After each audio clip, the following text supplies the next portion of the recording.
everyone. Welcome to another installment of The Way It Is. I'm your host, Luca Andolfatto with Remax Service First Realty.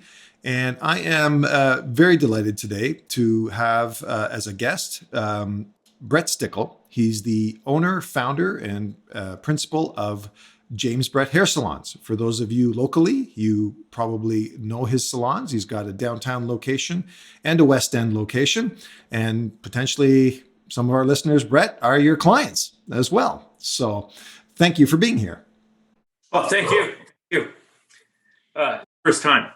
Good. Yeah, no. First time you're embarking on a new journey here. So of course, my podcast started last year, and I think this is like the 11th or 12th installment of this. And of course, the white elephant in the room that we all talk about is this pandemic that seemingly is not going away anytime soon. So I was excited to have you volunteer to take part because I wanted to get a sense and want the audience to get a sense of what this pandemic is like for a small business owner in the city of Kingston. So I'll stop talking and let you take it from there.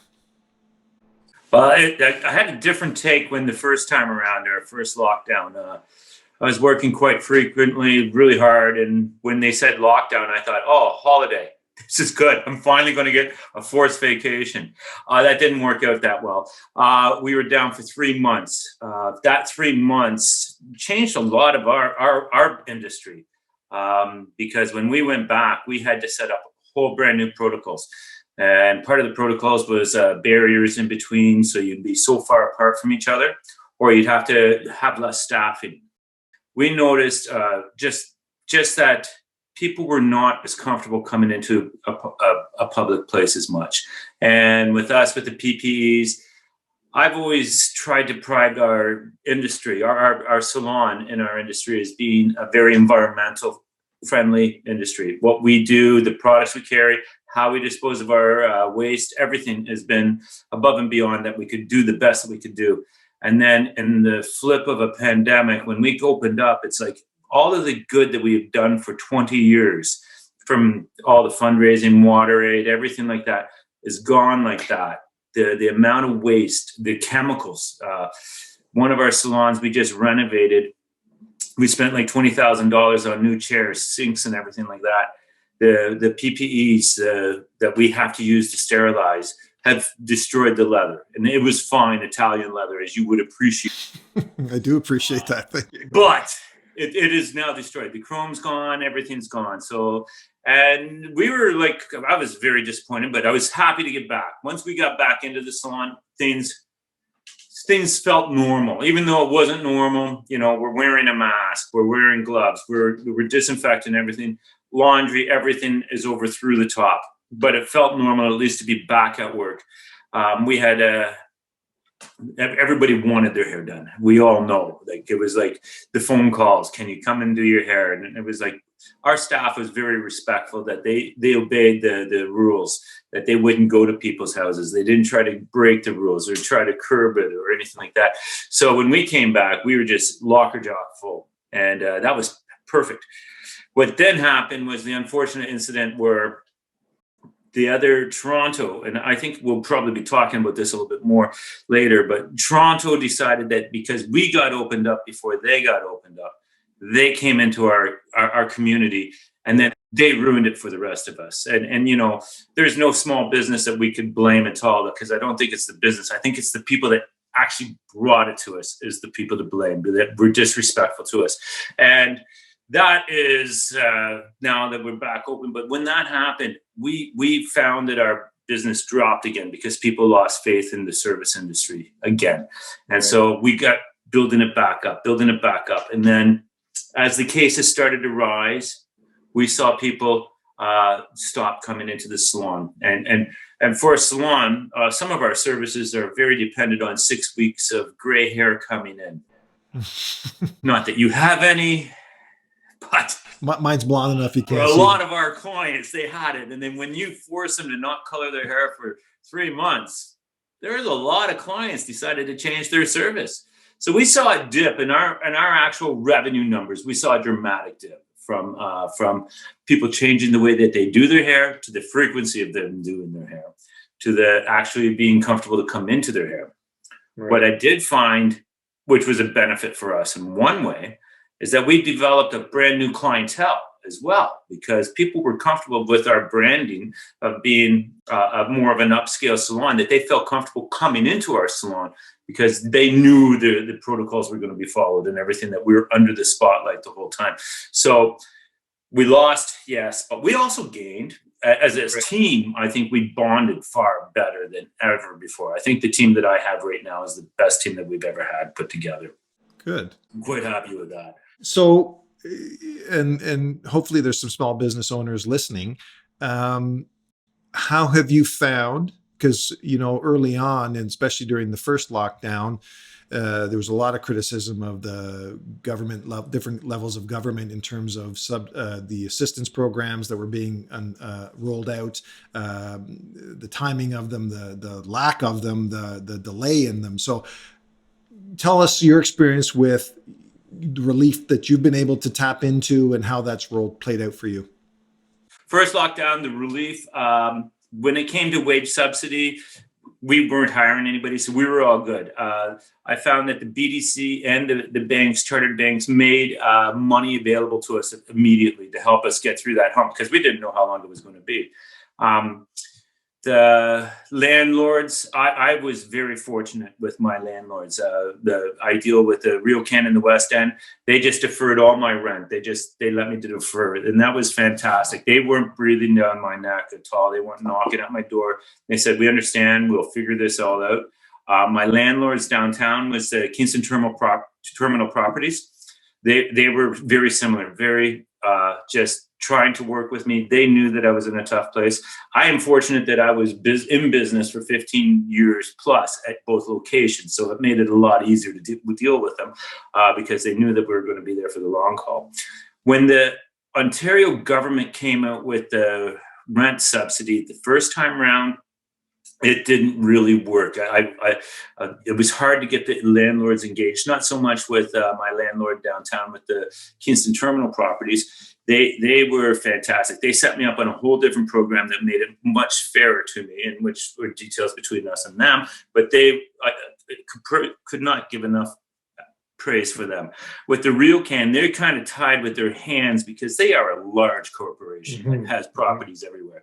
And so when they deferred my rent, and then we got back and we got in there, we didn't qualify because of the surge of business all at once for the 1 month, but we qualified for the other months. So we did okay, but it was still money that wasn't coming in that had to go out.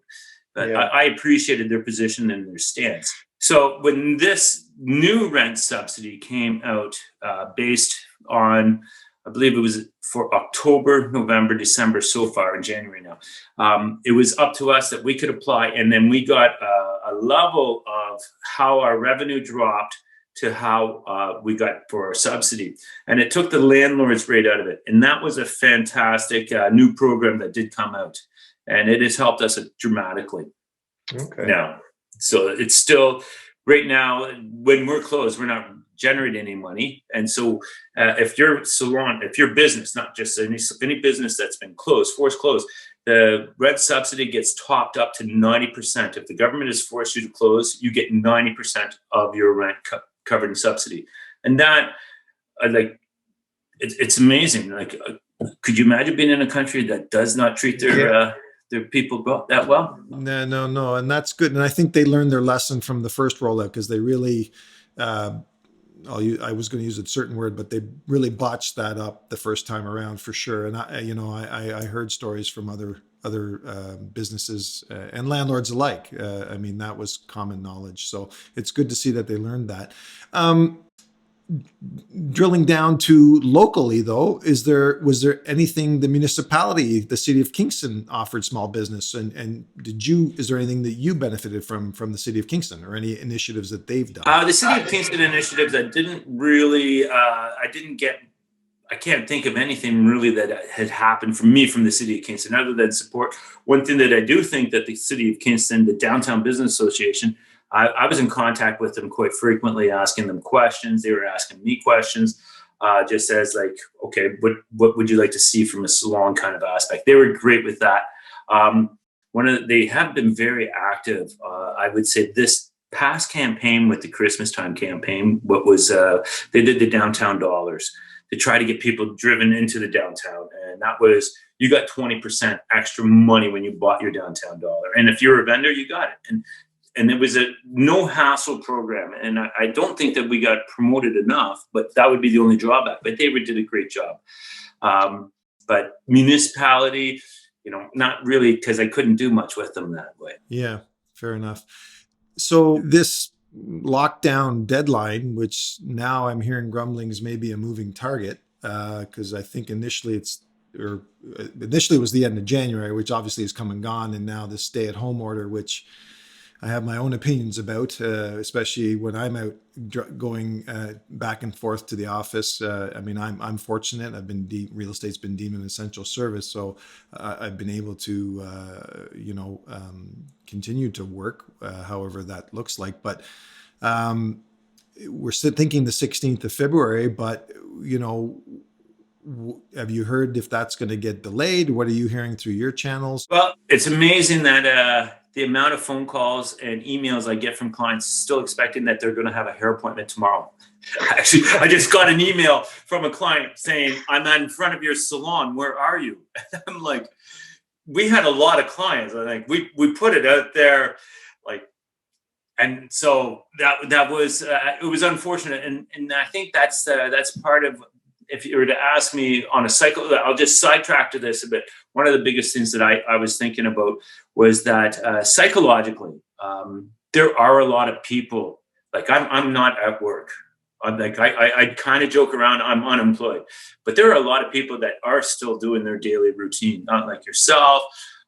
A lot of the people at the hospitals, everything like that, their daily routine works. And I envy them in so many different ways, but they are under so much stress as well in so many different ways, that when they are emailing me, at first I'd be like, oh my gosh, do these people not real? And then I'm like, no, their life hasn't changed that much. And that kind of is psychologically, it's disturbing to me that I feel so out of touch. And now as it goes along, I feel like I'm losing contact with a lot of different things. Within my industry, within my staffing, you can only say hi so many times. Yeah. When people do actually show up or call and all that, I'm like, it just reverberates that we're not being effective people for what we do. What I've heard from this lockdown was that people are confusing lockdown and stay-at-home order and state of emergency as all different things. The state of emergency is supposed to end on February 9th. Now, the government will probably reinstate the state of emergency, but they can only do it for a certain amount of timeline. The lockdown was extended to February 19th. It was January 16th to the 19th that we were not allowed to be at work. And I agree with you. I've read some articles in the paper that the health minister, until the ICU beds get down to a certain level, he's going to extend the business, but let the schools go. There hasn't been a case from a hair salon that has caused COVID to spread. And that is my biggest. We haven't now. Yeah, no, I'll jump in there, and I'm glad you brought that up, and you're absolutely right. With all the contact tracing, even during the first wave, first lockdown, and now going into the second one, you're right. Even the restaurants, there was. I don't think there was a trackable case connected back to a hair salon and or a restaurant or an eating facility here in the city of Kingston. The other thing is, and you touched on it early on, is I experienced it when I had to go care for my mom there before Christmas, or just after Christmas. But there's certain regions that are not adhering to any of these. I call it the stay at home but go out and do whatever you want order. Really, is what it looks like sometimes, and that's where I'm hoping that the powers that be take a closer look at a model that would enforce things more regionally, and because Kingston, we've been fortunate. I mean, we had that spike, which was of course expected given the sort of people's,